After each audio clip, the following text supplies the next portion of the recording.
Hey everybody, Chance Priest here. Priest Toy Safari episode 32. This is a special one because it's got the toys that I make by hand. We're gonna do this one on the ZAPI figures. Okay, if you're not familiar, if you're watching this from wherever you find it on the internet, and the Priest Toy Safari is usually just like vintage, really cool monsters and aliens and superheroes and cool stuff that I like. And that if you're watching this, probably you like it too, right? Anyway, so it's first off, y'all, it's freezing. It's like 10 degrees. It's 8 degrees outside actually, and this building ain't much better. So if I'm just talking and a big old drip comes out, anybody knows me. We don't cut the video. We don't edit the video.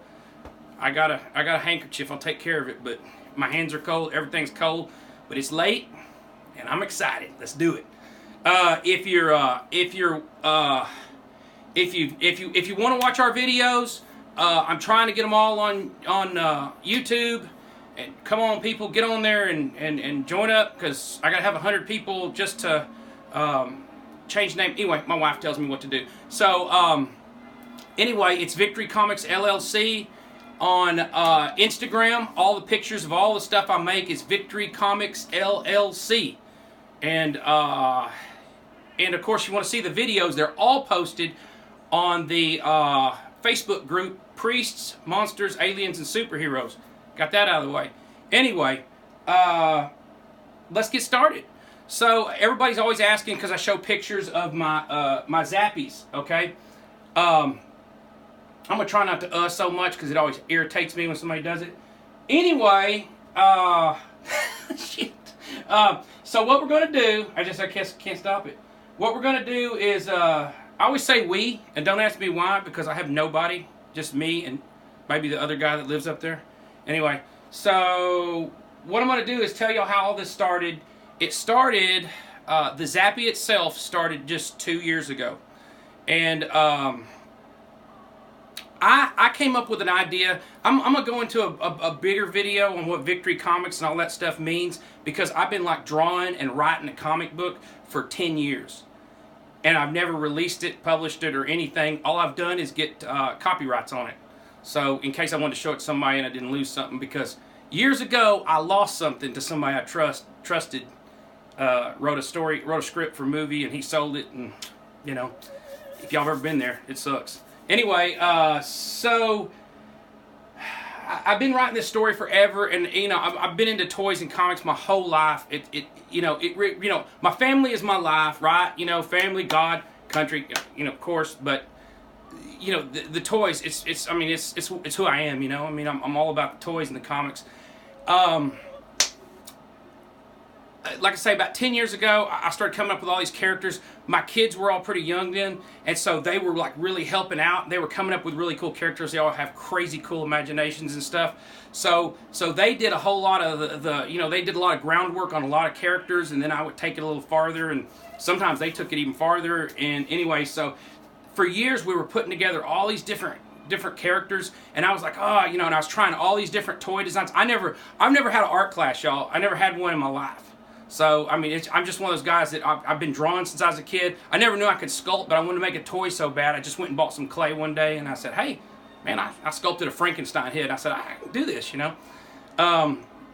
Anyway, so I started doing different sculptures and trying to figure out what kind of toy I wanted to make, and, you know, what do I want to make of course, big problem is I'm thinking, well, what could I make that would actually sell, and blah, blah, blah.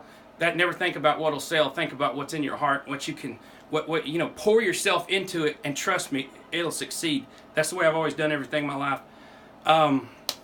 Anyway, so I came up with this an idea for a jointed figure, and I wanted to make it more simple. I like all kinds of toys, y'all. I like old German toys are like some of my favorite, especially like jointed wood toys. Those craftsmen, you know, they would sit in little rooms with like 3 or 4 craftsmen, and they would sit there and knock out those.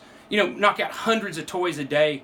It's so, you know, mind-boggling, and you know, I mean, I just really think a lot of that kind of craftsmanship. But I really wanted to get something that was kind of like old world, but yet with all the new cool characters. You know, I mean, you know, don't want to do a Mickey Mouse or something. I don't want to do anything that's been done. So I've got this over 10 years. I've just built up this giant library of just like jillions of characters. I mean, there's hundreds and hundreds and hundreds. We got books. I mean, as tall as I am, we have sketchbooks just filled up with story and characters and everything's really cool. So there, but I wanted to turn them into toys. So before I did anything, I just started sculpting heads, and I said, well, I'll just start sculpting heads, and I'll figure out the body later. So I had 20 or 30 heads built up, and I was like, this gotta come up with this body. Finally, one day, about 2 years ago, I got pissed. I was like, okay, man, screw this. I'm gonna knock something out today. It's happening. I'm putting it on the ground today. And so what I did is I carved a simple wood body right there. That's it. That's number one. You can see it has glue on the back because I cast it. I molded it. Anyway, so I just carved a simple wood body, put simple feet on it. I used to be a custom knife maker, so I know a lot about threading and joints and things, and just the way certain things work. So I was like, oh man, I'll drill a hole through. I drill a hole in top, drill a hole through. I'll put arms on it, and I'll peen them. I'll friction peen them, so where they'll be friction tight. And if they ever come loose, all you do is just peen them a little bit more with aluminum pins, and it'll flare out. And so anyway, so I came up with the arms, and I said, I used a simple system with a 1/4-inch hole. I said it'll fit any gun, and then of course this is a long arm. I have short arms, all different sizes. Y'all, I built up. I think I've got 15 body types, and there's probably 20 or 30 arm types. There's different feet types. And, I just keep going. My mind's just. I can't even hardly talk because my mind's just thinking of stuff. Right in the middle of this, I'll think, ooh, I'm gonna go build this. So anyway, so that's what I did, and I stuck the first head on. I put a 1/8 pin in there, and I stuck a head on it, and I said, here's a head. This is a little trollish looking guy. Anyway, I stuck my first head on it, and I said, hey, you know what? That looks pretty cool. Of course, I stay up all night, and I said, man, my family, when they get in, I'm gonna show my kids and see what they think. Kids looked at it and said, Dad, this thing looks freaking cool. I mean, it's a cool toy, So I said, okay. So I went and I said, you're right. It looks cool like it is. I just wanted a body type to be like a maquette, something I could just use to just figure out the heads with, and just a kind of like a little measurement device, like looking at the heads and the sizes and all that stuff like that. Well, I mean, it didn't take me 6 weeks. I had just everything laid out, hundreds of molds made, and I was just totally. I use urethane. I use latex mold. I pour urethane in it, and which a lot of people call resin. When I think of resin, I think of a real brittle, chippy. You drop it on the floor, it breaks. I use an industrial stuff that they use in cars, on like dashboards and door panels and stuff like that. I mean, most of my heads, all my heads, you can just bounce them off the ground. I mean, they'll about 10, 12 feet up in the air and come back. I mean, and not break. I mean, it's really neat stuff. But anyway, so I just started casting lots of different heads and putting them on.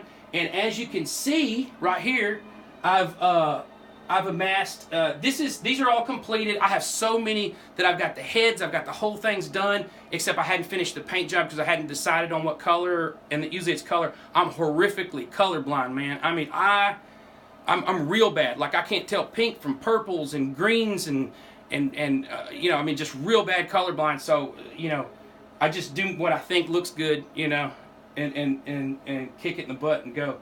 So anyway, so I have all these different figures, and like I say, I've just added and added and added. So, and y'all can't see it because I'm always solo, so I just put the camera on a tripod and that's it, and I just go.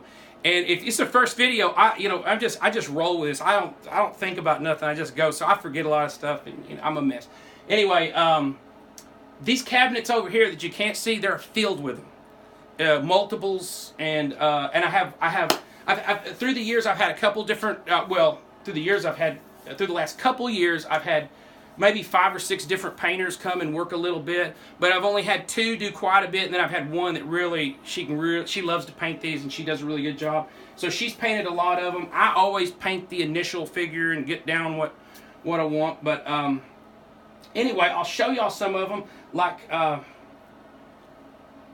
and again, y'all, everybody has a name and a rich story, and it's so cool.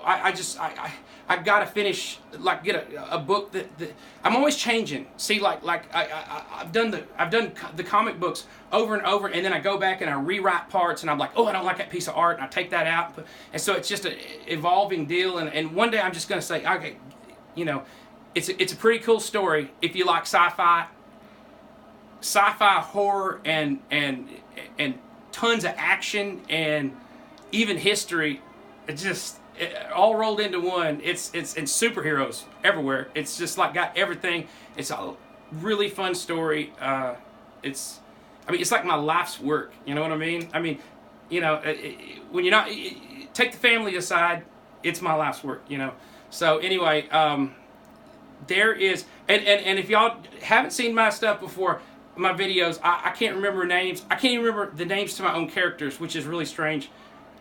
I'm bad with names. Anyway, so here is, can't remember his name, crazy, because he's one of my oldest and my first. But anyway, he's got this killer war club, and you know, basically what it is, you know, they have movable joints, like I say, friction, and the friction can be, you know, changed to be as tight or as loose as you want. And oh, well, I lost his club. Anyway, there's the, you can see the paint job pretty good. And they're all signed on the bottom. I'm gonna get that. There's the club, and you know, their art is signed on the bottom. I have no intention of doing like you know, you're not gonna see these at Walmart. You know what I mean? I mean, I could sell a piece of my property and go and have these mass produced somewhere. That's not what I care about. I care about, when I came up with this idea, I thought, because I'm an artist, you know, I mean, I think art, and I think a lot of one of a kind, and all y'all that do the toy collecting, the knockoff, especially the knockoff collecting, everybody loves these variants, you know, because I mean, like one figure, there'll be 20 different little variations and stuff like that. Well, I love that too, but I thought, man, these ZAPIs are so cool. And oh, by the way, ZAPI is zero action, pure imagination.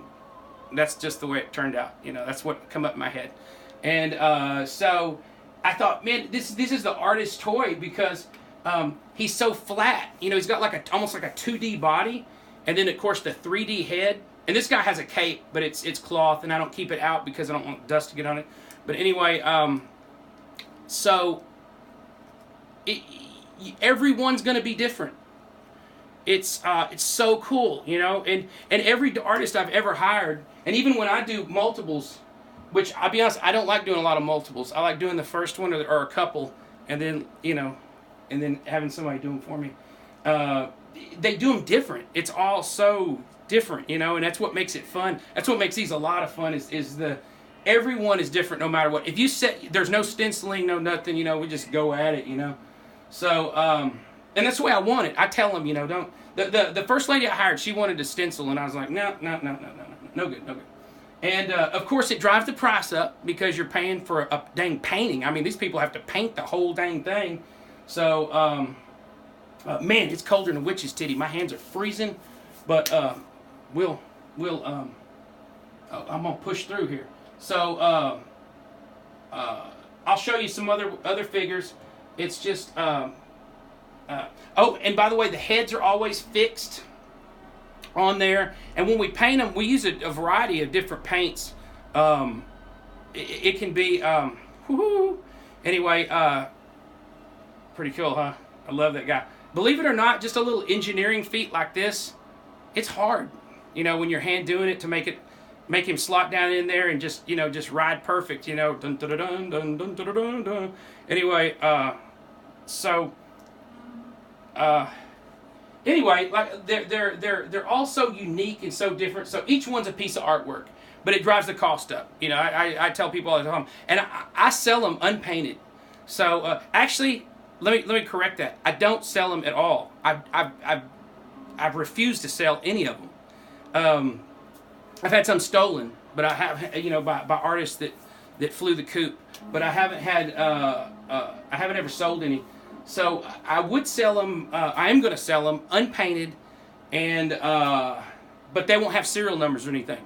all the painted ones are serial numbered and signed. So, so you get like a really unique like piece of, like a really unique piece of art. It's I mean, I think it's so cool. It's just like, I'm almost fired up all the time to do these, you know. And I do, of course, the Wotu figures, the Warriors of the Universe figures that are like Master Universe knockoffs, and of course they've got a lot of influence that's not mine, so you know I can't get as excited about those, even though I love those. I'm a toy collector at heart, so I love all toys. I do the plugs, Pretty Little Ugly Guys, the figures, and then I also do LSD, which are little scrappy dudes. I do those figures also, and those are all that stuff's cool, you know. But it's all very, very different. But these are what's like. These are my heart and soul stuff here. Here's like a big one. I painted this Diavoyad. See the and like you can do so much with these bodies. You can add things to them. Like if you want to take one of these guys and say, oh, I want to put a quiver on his back for a bow. Or it's no problem because this urethane, it readheres to itself. It doesn't. It's not like a glue. It actually reabsorbs and it becomes one again. So it's really neat. Like this guy has a real rusty pipe. He's a not sewer, but he's a pollution monster, and he's got a real rusty pipe hanging out with goo, you know, just coming out of it. But anyway, they're very solid. You know, a lot of people think they're real breakable. I guess yeah, if you threw them up onto concrete, you might get a break like on the feet or something, but trust me, I've dropped a bunch of them on concrete, and I've only had one break, and it was at the very tip of the foot. And and they're easily fixed. Like if you had one and you broke it and you were crushed, you could send it back in, patch it all up, and no big deal. Anyway, there's just so many cool ones. I do wild stuff because you can just do anything. They lend themselves to like doing, just anything with it. This guy shoots a fist, right? So there's his fist with flames, and I did a clear rod, so it has a look to it. Yeah, I'm trying to remember this guy's name. I'm just terrible with names. Some days I'm in the groove and I can just bam, bam, bam, and then when it's late at night and it's freezing cold and I'm not in the groove. But anyway, and then I have another fist where you pull this out. You take this insert out and you put the fist in, his arm looks regular, so stuff like that. And of course I started the video without a package close by, but here's some of the artwork. Now I'll admit all this artwork, I came up with the idea of ZAPI art, which you'll see the squared up with a little bit more regular, and my art, my top artist Christian, she does all this art. These are all packages. Look at that work, y'all. She's off the charts. But it's all it's all to do with these Zappies. All the other artwork I do, of course, I come up with all the characters, and it's my baby. You know what I mean? So anyway, but there's monsters. There's even look at there, the large one. He's 33 inches tall. Anyway, they're going to be available very soon because I'm working on the boxes and it's the printing and all that stuff like that. And I'm doing it all here. I'm not sending nothing out. So I'm printing the stickers that go on the boxes, and then you'll have the ZAPI in the box and all that stuff like that. But they're just so cool, and like I say, you can hold them up, put a gun. You can see how good the joint is. And also, when we're done with the paint, I guess I started that and didn't finish. When we're done the paint, I say we, like I say, it's mostly me. But when the paint's done, I come in there and I triple seal it, sometimes quadruple seal it. And I've had them drop onto the concrete painted, and nothing, doesn't even scratch or anything. So the paint is very on there. And like any of these, I could do a custom order with, or anything else like that, and just make them. Well, just make them. The sky's the limit with these guys. Some have metal parts. Some have. Look at that guy. These are Arancids, and that's a Mecha Arancid, And the only difference is just the paint job, you know. And here's a tropical, a rancid, you know, and it's just that paint job. But I do. Here's like an Oppressius trooper. It's pretty cool. He's got a flamethrower and a. I say pretty, but they're all so cool. Flamethrower and a buzzsaw. And then here's a double Oppressius. I think I called it a DD42 or DD42 or DD24. I can't remember. Anyway, buzzsaw, flamethrower, multiple arms. You know, they all go down, they all go up. You know, the whole, it all. It's pretty cool. Really cool. And then I did this one with some battle damage right there. So I was probably starting to ramble, y'all, and which is par for the course for me. But I just wanted to show y'all this because I get so many questions. Everybody always asks me, like, man, what is that? What are those, you know? And then I'll be glad to show off whatever. Oh, here's this cool. This is, I custom built this shelf, and they actually lean back because I thought one day I'd do a show or something with all these. And I didn't want a bump. I didn't want them to fall forward, so they'll all kick back. But anyway, look there. Those are Swarovski crystal eyes on him. I spare no expense. I mean, I put real fur on some of them. Christian did that one. She furred him. Some of them have, you name it, but you can see all the different really cool variations and variants. And anyway, that's the video for today, I guess. I mean, I can't really think of nothing else I'm leaving out. But they're really cool. Lots of story. They probably mean a lot to y'all if y'all knew the story. That's why I've kind of been holding off to try to sell them before I put the book out. And I actually want to do like a almost like a coffee table book. I don't want to do a comic book anymore, but I want to do a book, and then I'm going to do a kids book with them because I love kids shows. You know, I like kids shows like Japan kids shows where they're like a little violent. You know, but other than that, that's about the most you'll see is a little bit of violence. But anyway, I have what you see here. I think there's 120. I think here different ones. Not different paint jobs, but different actual characters, different sculpts. But I have actually 160 different sculpts and characters right now. So total, you know, and it's just sky's the limit. And I've been working on vehicles, and I've got like a big tank already done, but it's not cast or anything. It's still in wood, and like a jet, kind of a jetty like thing. And then of course I do some of the like big monsters, you know, and they all move. Everything moves. It's so cold. Everything's like frozen. But anyway, you get the picture. Like with everything, y'all get the picture. Y'all are smart. So anyway, that's it. That's the Zappies. And if you have any questions or something, holler at me. And like I say, I'll start throwing some up for sale. They're expensive, y'all. I mean, it's like tons of work, tons and tons of hours and labor. And I mean, I guess there's some that'll be as cheap as, you know, that are already painted as you know, like $59.99. A lot of them are going to be around the $100 area, $89.99, and then the more advanced stuff. I mean, you can work hours on one, not including the paint job. Just it's not easy building toys from hand. You know, it's not. A lot of drilling, a lot of measurement, you know, and a lot of precision type stuff that goes into it. But anyway, that's the Zappies, and you know, the company's Victory Comics, LLC. You know, it's everywhere, and most of y'all know me, but if you don't, check it out.